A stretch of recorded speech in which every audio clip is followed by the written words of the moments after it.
Petit. Et but. Oh, chute. Oh, une grosse chute ici à droite de la route. Oh, Zinedine. Oh non, pas ça. Pas aujourd'hui, pas maintenant, pas après tout ce que tu as fait.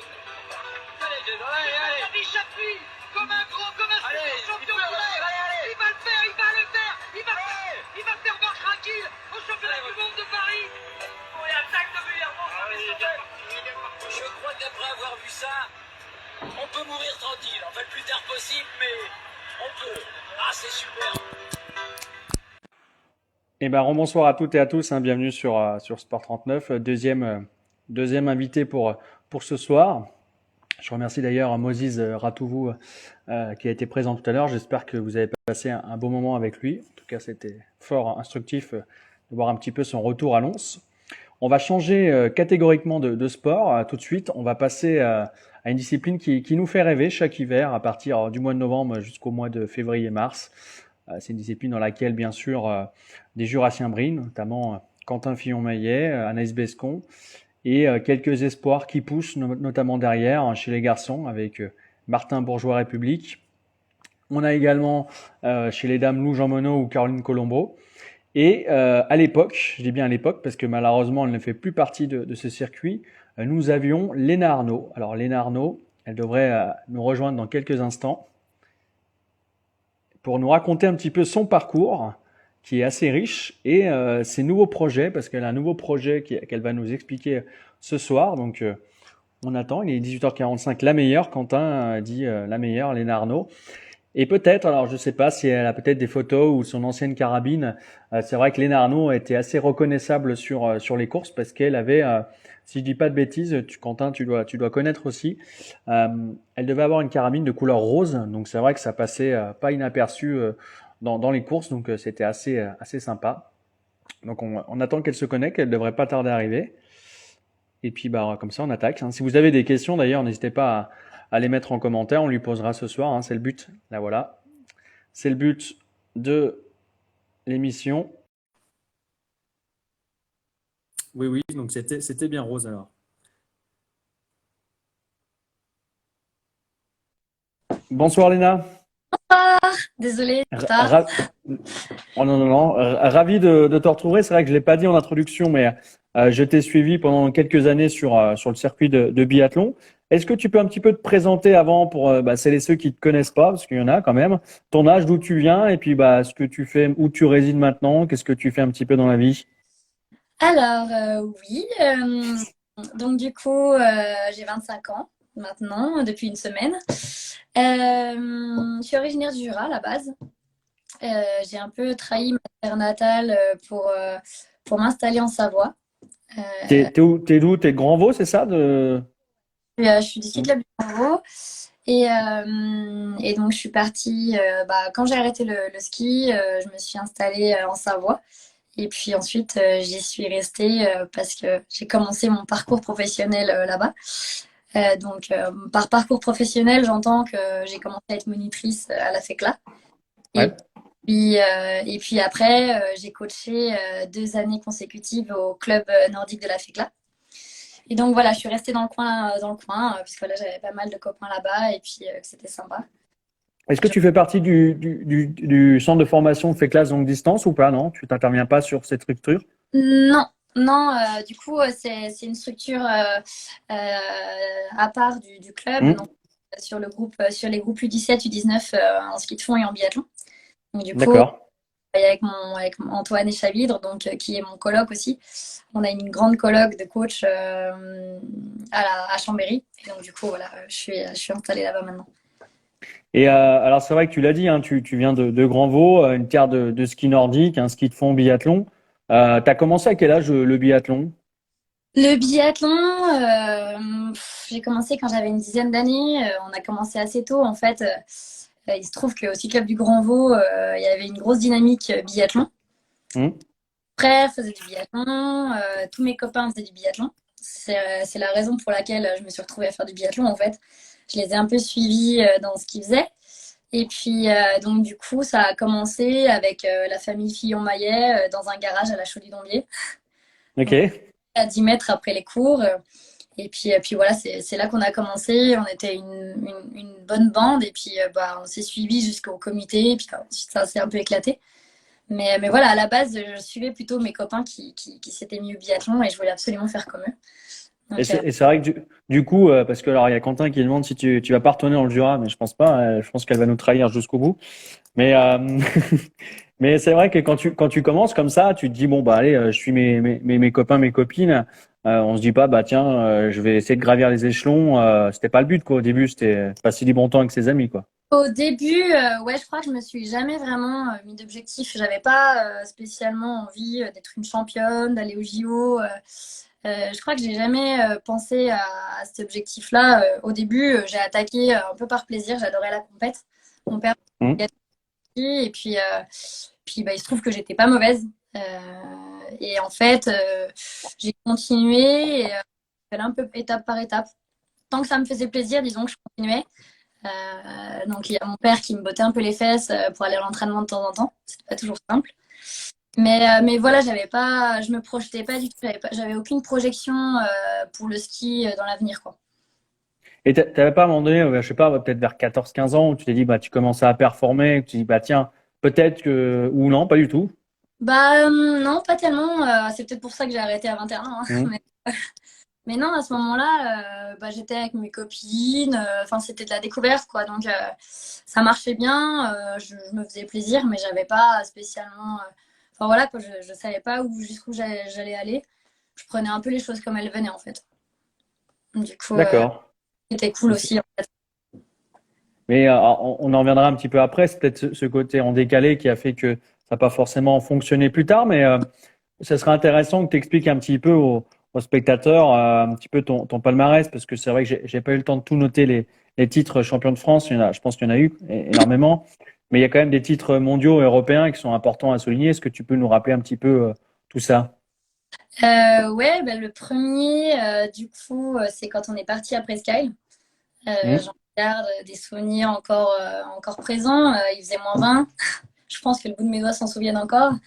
Et voilà, c'était ma deuxième compète internationale et on avait traversé l'Atlantique, donc c'était un gros voyage quand même.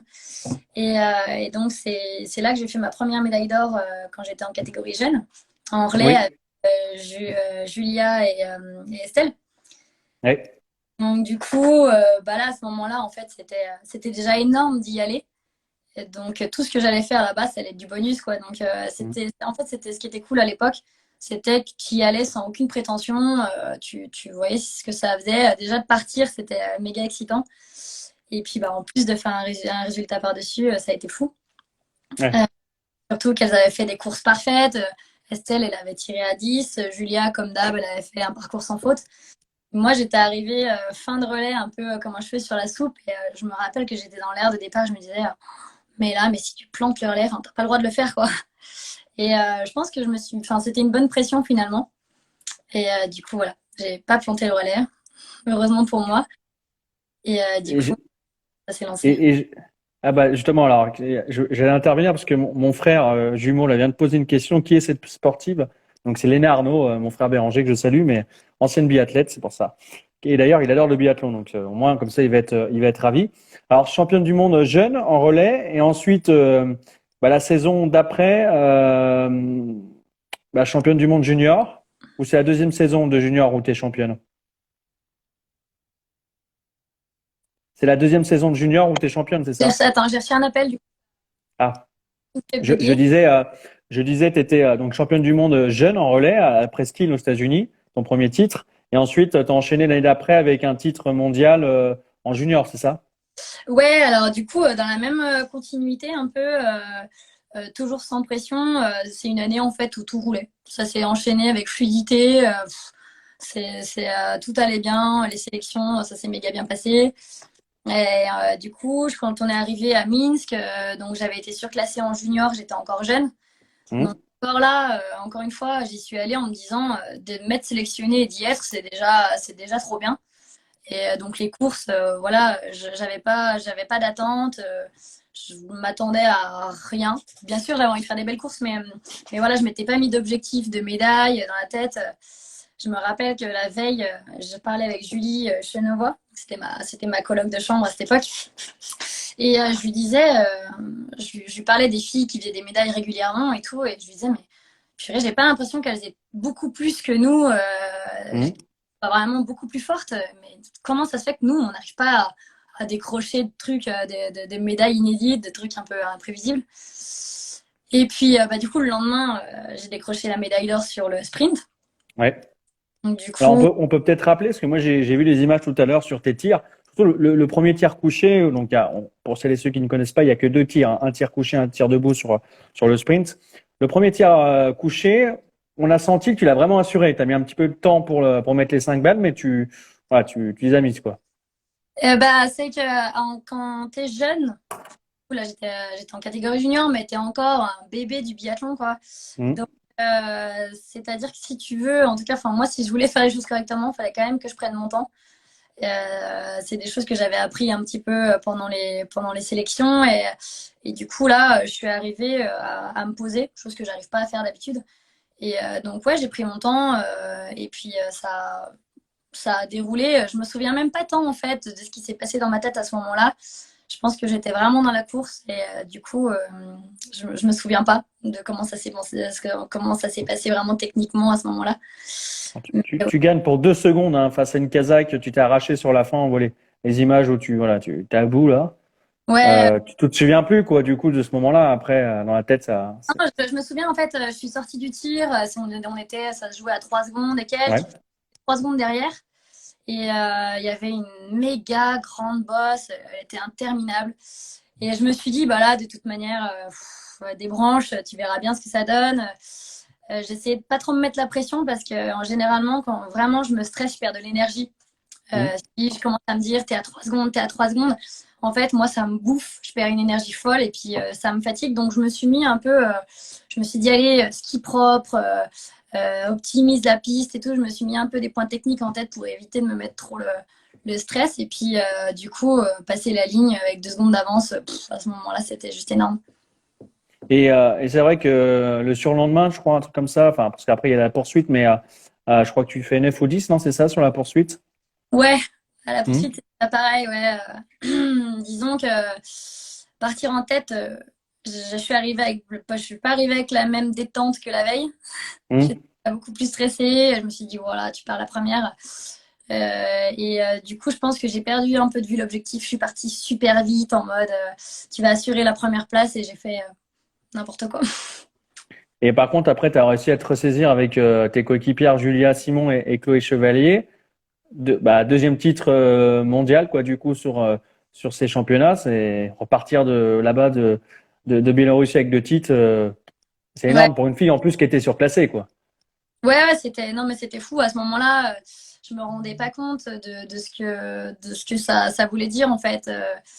Le relais, c'est vrai que enfin, moi, je me posais même pas la question sur le relais. C'est une Ouais. discipline, enfin, c'est un format qui est particulier où, en fait, voilà, tu es influencé par ce qu'ont fait les autres avant toi. Et vu que c'était, encore une fois, elles avaient fait des courses parfaites, à ce moment-là, tu te laisses pas le choix, quoi. Mm. Et j'ai eu de la chance, en fait, j'ai jamais vraiment planté un relais. Enfin, en tout cas, en performance, j'ai toujours fait plutôt des belles courses. Alors, juste une fois où j'ai mis trop de balles de pioche et j'ai disqualifié mon équipe. Donc, c'était en national avec Anaïs Bescon et Caroline Colombo. Mais sinon, j'ai jamais trop vécu vraiment la sensation d'avoir planté vraiment un relais qui est quand même difficile à gérer. T'étais pas trop tête en l'air, non?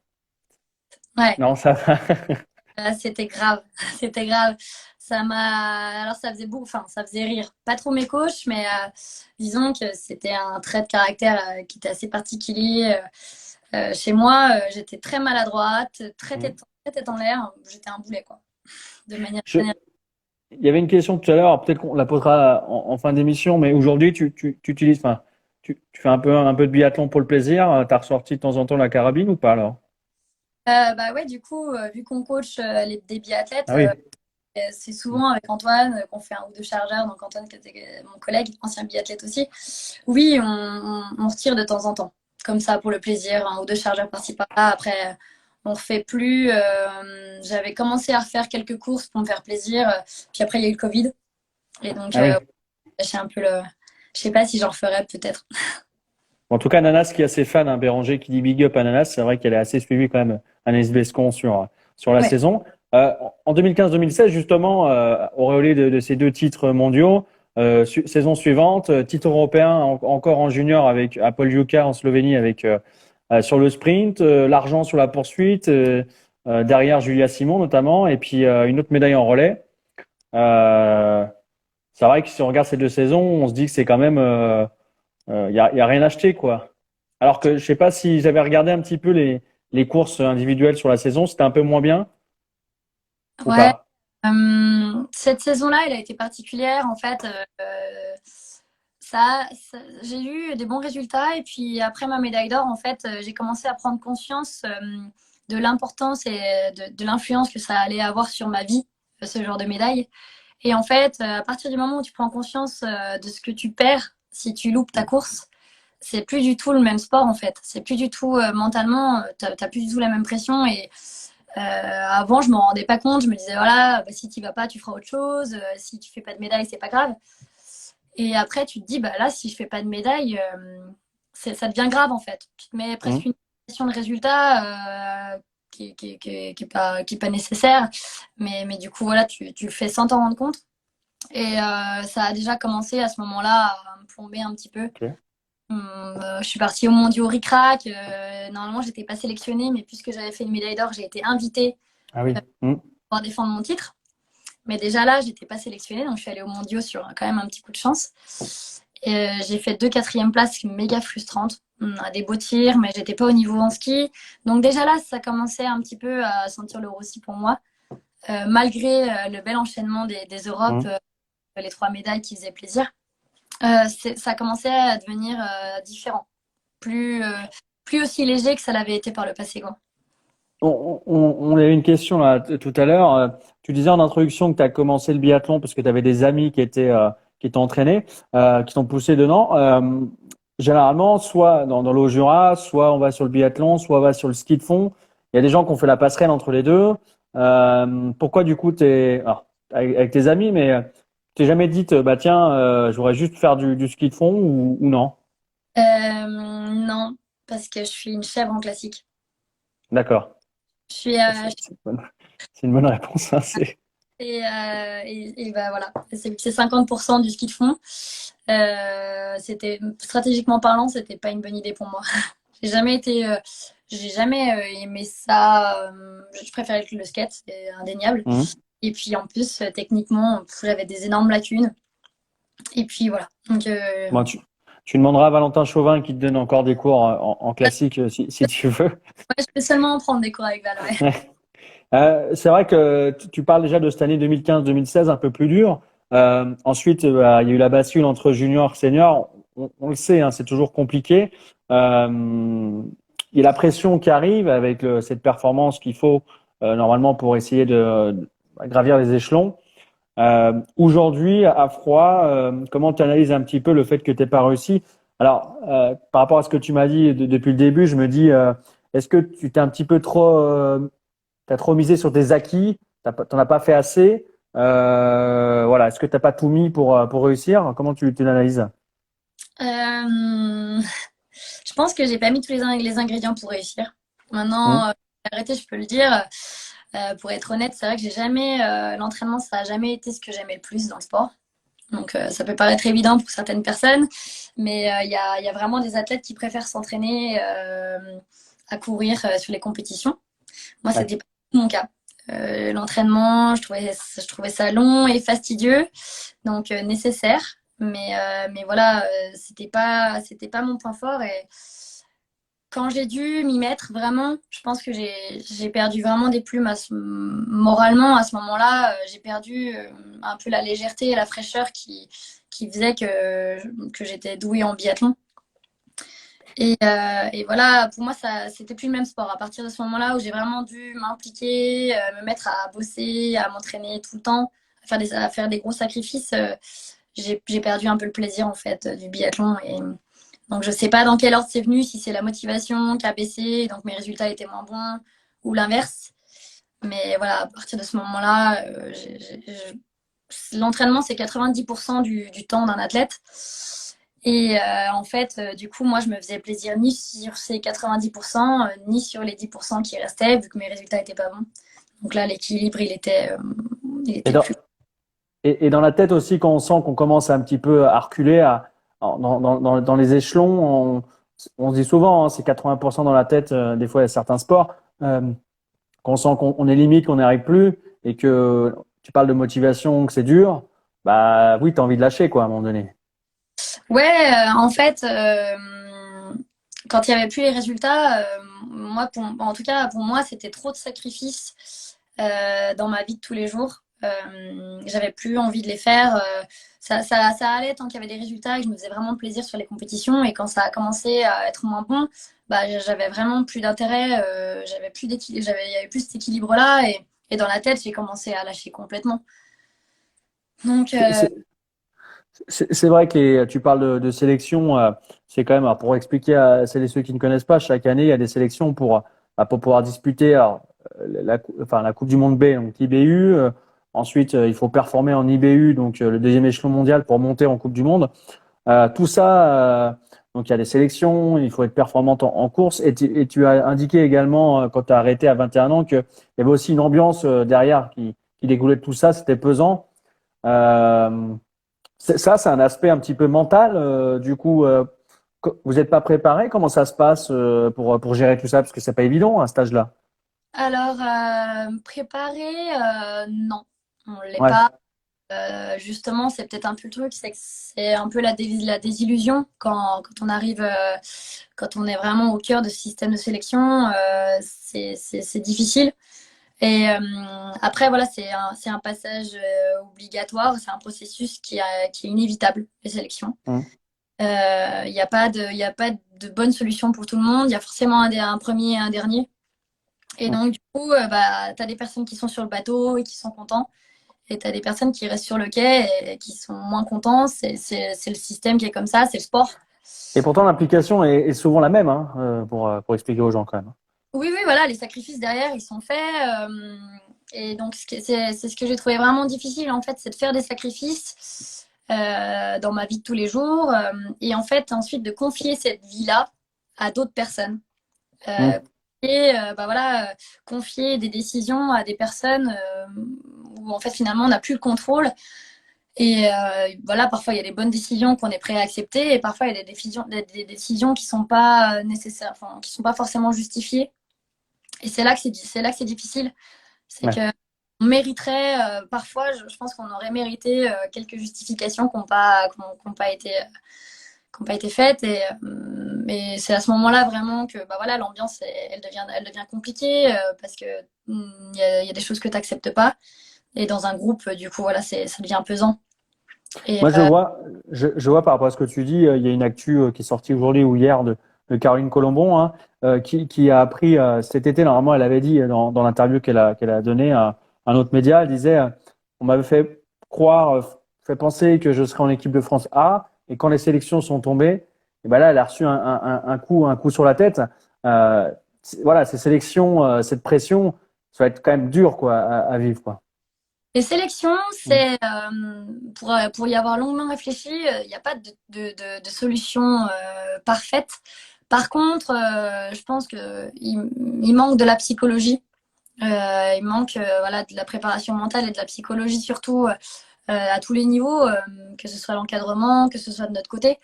Et du coup, il y a des décisions qui sont très difficiles à accepter. Voilà, Caroline, bon, je pense que tous les athlètes ont déjà souffert du Mm. système de sélection, parfois qui peut sembler injuste.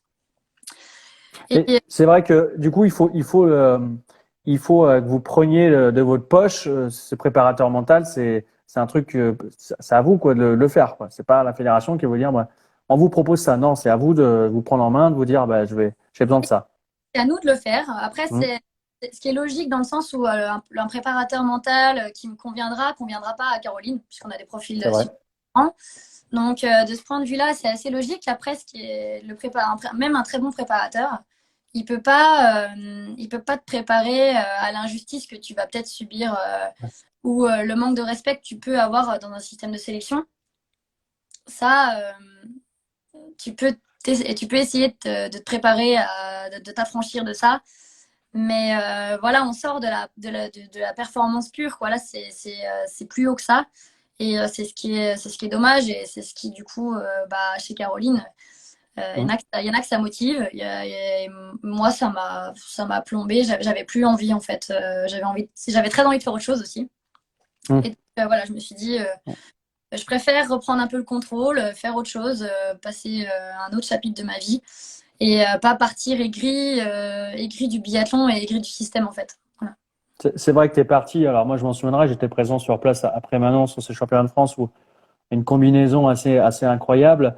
Euh, on se dit 21 ans, c'est un petit peu tôt pour se retirer, mais par rapport à tout ce que tu viens de dire, bah, on comprend. Tu disais tout à l'heure, tu faisais avant le Covid, tu faisais encore un petit peu de courses. Tu vas t'y remettre un petit peu cette année ou pas sur les courses nationales? Plus je m'éloigne de ma retraite, plus ça va être difficile, hein. Là, je perds vraiment de l'entraînement. Et je skie encore un petit peu, mais je sens bien que j'ai quand même plus la même forme qu'avant. C'est indéniable. Mais ouais, je pense que je vais me remettre à faire des peut-être plus et longues, refaire du biathlon s'ils veulent bien de nous sur les France. Pourquoi pas, ça pourrait être sympa. Même Ça si ferait une belle image en tout cas, hein. Ça ferait une belle image. Mais plus les années passent, plus c'est pas douloureux, à mon avis, de retourner sur les courses de biathlon. Alors, je vois que le temps passe. N'hésitez pas à poser des questions, mais on va arriver bientôt sur l'aspect de ton projet, hein, pourquoi tu es là aussi ce soir. C'est important de mettre en avant ce que tu vas faire aujourd'hui. Mais euh, le biathlon a bien évolué hein, depuis que tu es parti, à 21 ans. Ça fait 4 ans. Il y a eu la médiatisation qui est arrivée. Les sportifs qui, auparavant, s'affichaient un peu moins aujourd'hui, bah, ils sont tous sur les réseaux. Il faut qu'ils débriefent leurs courses dans la foulée sur les réseaux sociaux. Même des fois, alors c'est peut-être un petit tacle ce que je lance, mais même des fois avant les journalistes, ils préfèrent poster sur les réseaux sociaux que parler avec les journalistes qui eux bah, sont là tout le temps. Mais bon, ça c'est encore autre chose. Mais comment tu vois un petit peu le regard sur l'évolution du biathlon justement? Franchement, je pense qu'on s'est fait dépasser. Le biathlon, la popularité du biathlon a grimpé à une telle vitesse que Hum. bon, je crois que personne s'attendait à ça. Donc c'est vrai, depuis Martin et l'équipe 21, on a vraiment une visibilité qui est énorme. C'est une super nouvelle pour les athlètes. Je pense voilà, d'être présent dans les médias, ils ont enfin une reconnaissance pour ce sport. Et c'est méga important. Je pense que ça leur fait du bien de pouvoir dire je fais du biathlon et qu'on leur réponde pas ah ouais, c'est cool, c'est de la course à pied et de la natation. Ouais. Je pense que c'est cool en fait voilà, de savoir que ton sport il est reconnu, que les gens l'estiment, que voilà, tu fais. T'existes donc ça c'est super, ça leur donne en plus la médiatisation, ça leur permet aussi voilà, d'avoir une carrière et puis de la gérer un peu, de pouvoir reprendre un peu le contrôle là-dessus, de la gérer un peu comme ils l'entendent avec les réseaux, d'avoir des sponsors, etc. Donc ça, c'est méga important pour le ski. Ouais. Donc ça, c'est top. Après, voilà, il y a le revers de la médaille des médias, les réseaux, ça apporte aussi son lot de critiques, etc. Il faut apprendre à s'en affranchir, ce qui est c'est plus facile. C'est un exercice qui est pas évident à faire en vrai. Hum. Voilà, on n'était pas habitué à être sous la lumière des projecteurs et puis les gens connaissaient pas trop ce sport-là. Et donc voilà, il y a eu beaucoup de critiques. Et quand tu es athlète, t'es forcément t'es surveillé, donc tu as moins de liberté. Ouais. Donc, c'est un outil qui est à double tranchant, quoi. C'est trop bien que les athlètes soient enfin reconnus, mais il faut réussir à faire la part des choses et à mettre les critiques derrière soi sans trop en prendre compte, quoi. Pour terminer sur ta carrière et après on va enchaîner, c'est quoi dont tu es la plus fière avec le recul? C'est quoi le Euh, titre mondial? Les titres, c'est quoi un petit peu ouais, alors c'est le titre mondial, c'est sûr. C'est la médaille d'or sur le sprint. Après, je pense que c'est plus la manière dont je suis fière. C'est que tu vois, tu l'as dit tout à l'heure, je suis un peu tête en l'air, je suis maladroite, je suis un peu un boulet. Et je commençais pas à douter de pouvoir faire les choses parfaitement, mais sur cette course, j'ai pas fait d'erreur. J'ai fait une course presque parfaite et j'étais fière de me dire, tu peux le faire. Tu peux faire les choses bien, tu peux faire les choses proprement, carré. t'es capable aussi voilà, de t'appliquer quand tu le veux. Et ça, c'était important, je pense, parce que voilà, c'est un caractère qui, dans la vie de tous les jours, enfin, c'est pas pénalisant, mais j'ai du mal à me concentrer, etc. Et là, je me suis dit, voilà, tu peux pas le faire tout le temps, mais t'es capable de sortir de la perfection de temps en temps, quoi. Bah oui, on le voit de temps en temps et les sportifs, alors que ce soit dans le ski alpin aussi, les coups d'un jour avec les championnats du monde ou les Jeux olympiques où ils performent sur une course, bah ils sont là, alors on sait pas, ils ont peut-être pas des moyens dans la saison et puis l'attaque ils performent. Alors c'est vrai que des fois c'est un peu déstabilisant pour celles et ceux qui sont réguliers, mais ça fait partie du jeu. Je voulais évoquer avec toi, alors vu que le temps passe, on parlera pas forcément de la difficulté des biathlètes jurassiens cette année à performer en Coupe du Monde, parce que on parlait de cette marche qui est assez difficile. Ouais. Caroline ou Lou, Jean Monod chez les filles, ou même Oscar Lombardo, Martin Bourgeois République. On regarde la relève derrière Quentin Fillon-Maillet et Anaïs Bescon. L'impression que c'est dur, quoi. C'est cette marche, quoi, qui est dure à franchir. Je pense que en ce moment, on a deux équipes féminines et masculines qui sont très fortes. Les places sont chères et en fait, je pense que c'est des athlètes qui ont énormément de Lou, Caro, elles ont tout ce qu'il faut pour prendre une place en A. Mais voilà, Lou, elle est plus jeune, donc il faut voilà, elle est très ambitieuse, elle a techniquement ce qu'il faut pour y arriver. Et Caro, je pense, dans sa tête, elle est monstrueusement déterminée. Je pense que c'est une des filles qui me faisait le plus flipper sur le circuit. Quand elle a quelque chose en tête, elle lâche rien et je pense qu'elle fera sa place. Mais voilà, les places devant, les filles sont fortes et puis voilà, il y a Anaïs, peut-être qu'il y a des places qui vont se libérer, on ne sait pas. Faut que... Quand tu regardes Léna, quand tu regardes Julia Simon ou Chloé Chevalier qui est avec toi sur le titre mondial, ça va me faire bizarre, non, de te dire, putain, j'étais avec elles il y a 7 ans et puis maintenant elles sont en Coupe du Monde, quoi. Alors, ouais, ça me fait pas bizarre. Enfin, c'est vrai que c'est amusant. Mais j'ai jamais eu la réflexion. On m'a déjà dit, ah, peut-être que ça aurait pu être toi. C'est une énorme bêtise, en fait, parce que y a rien de plus éphémère que le sport, en fait. Et personne peut dire, bah, dans 4 ans, toi, tu seras là ou tu seras là. Moi, j'ai pris une route complètement différente dont je suis extrêmement satisfaite. Et voilà, elles ont réalisé peut-être ce qu'elles avaient en tête depuis un moment. Et moi, j'ai pris mon chemin de mon côté. Et puis, je ne saurais jamais si j'aurais été capable d'être à leur niveau. Au vu de mes dernières années, je dirais que probablement pas, dans tous les cas. Okay.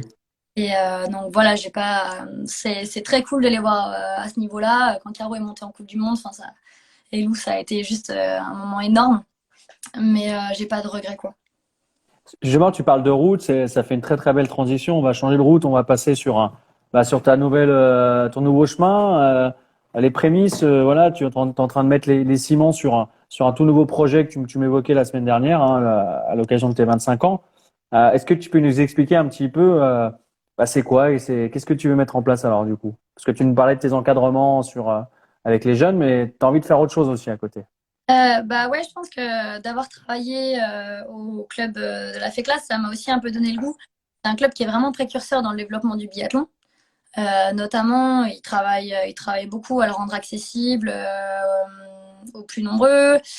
Et voilà, je pense qu'en tant que biathlète, on a un peu tous une part à jouer là-dedans, dans son développement. Il y a une énorme demande parce qu'il y a un gros engouement autour de cette discipline. Et les structures ne sont pas forcément encore assez développées pour accueillir la demande.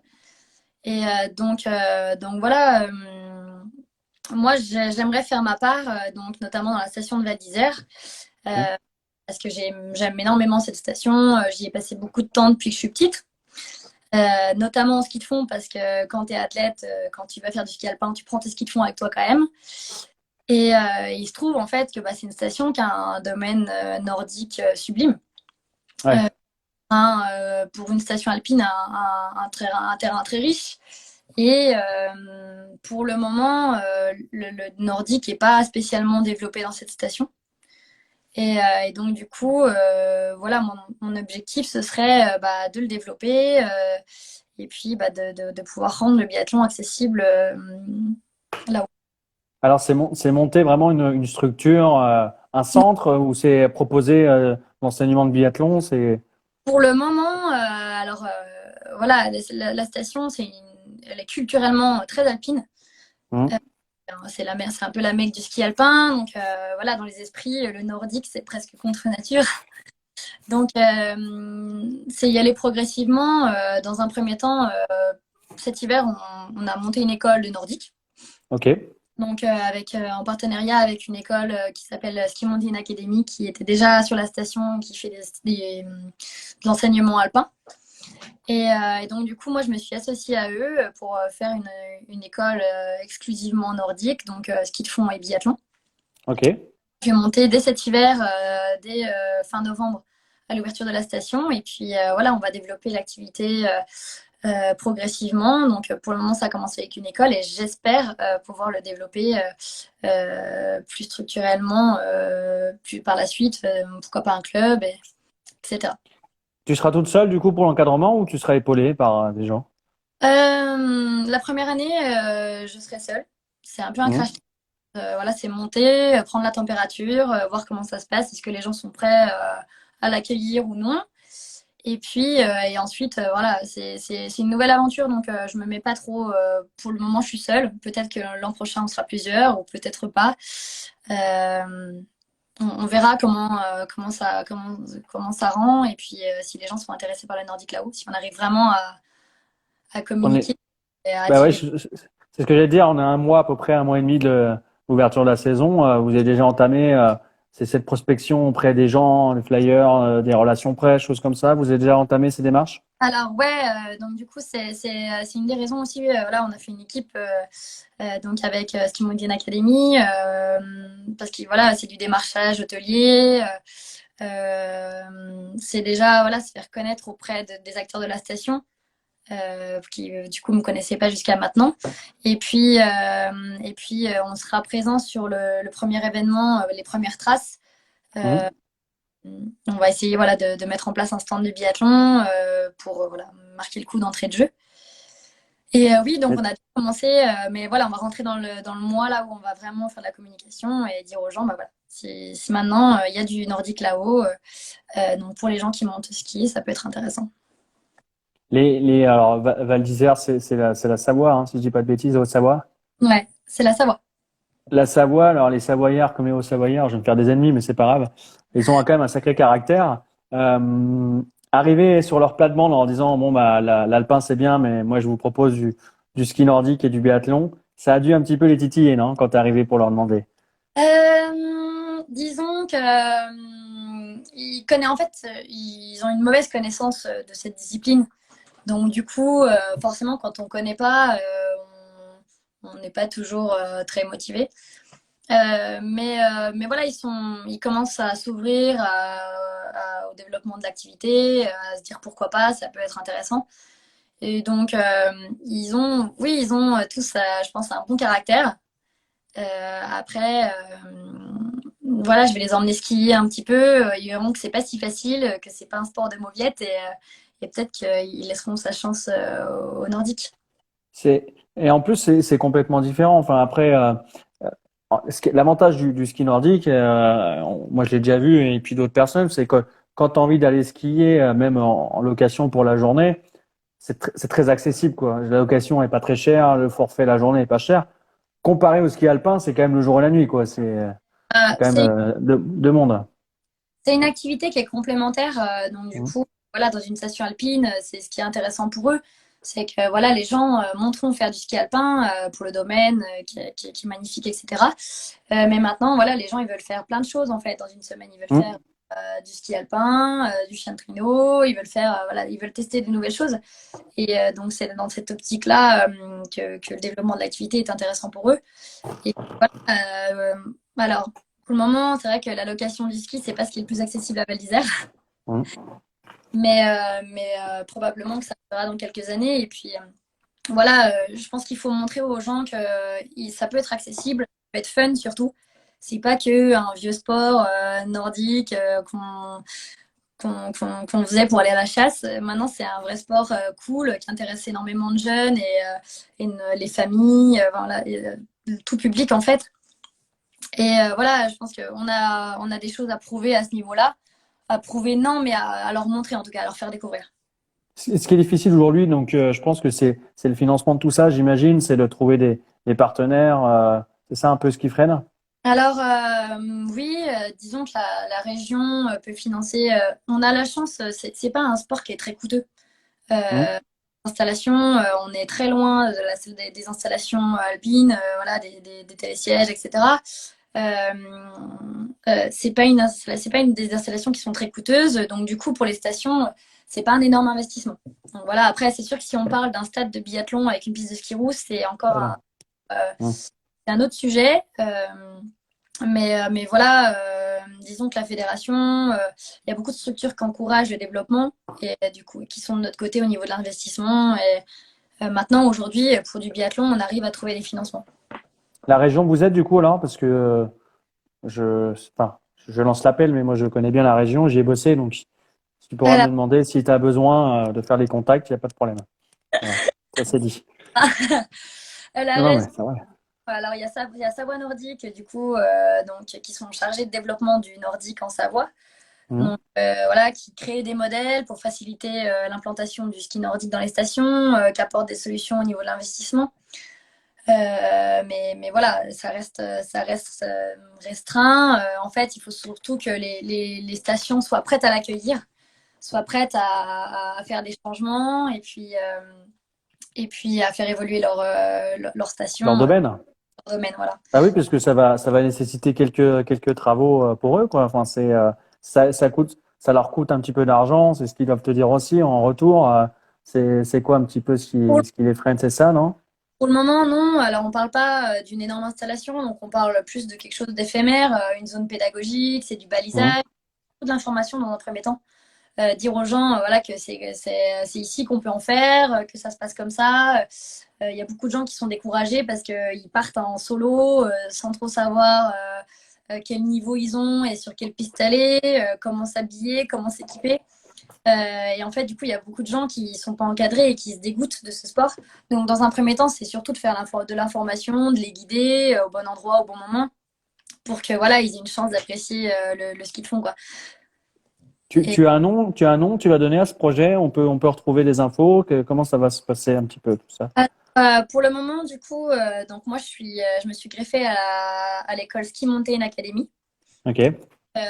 Donc, l'activité de l'école toute l'information sera sur leur site internet.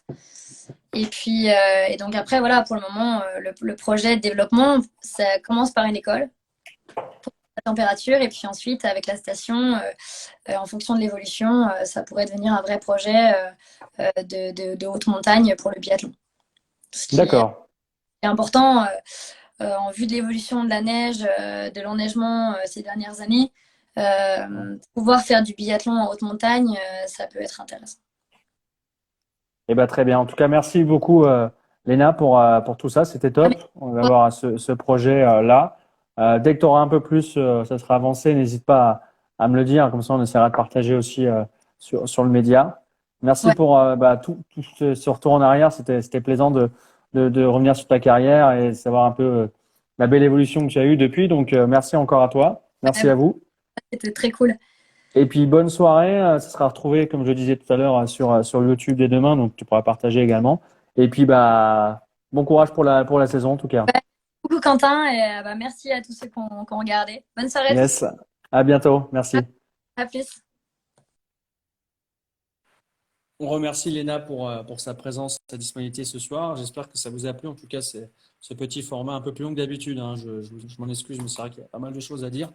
Je vous remercie encore. Je vous dis à lundi prochain pour le débrief du week-end qui va être assez chargé parce qu'il y a notamment le 5e tour de Coupe de France de football avec le savoureux derby Lajoux-Champagnole. Donc, on va revenir là-dessus. Donc, ça va être top.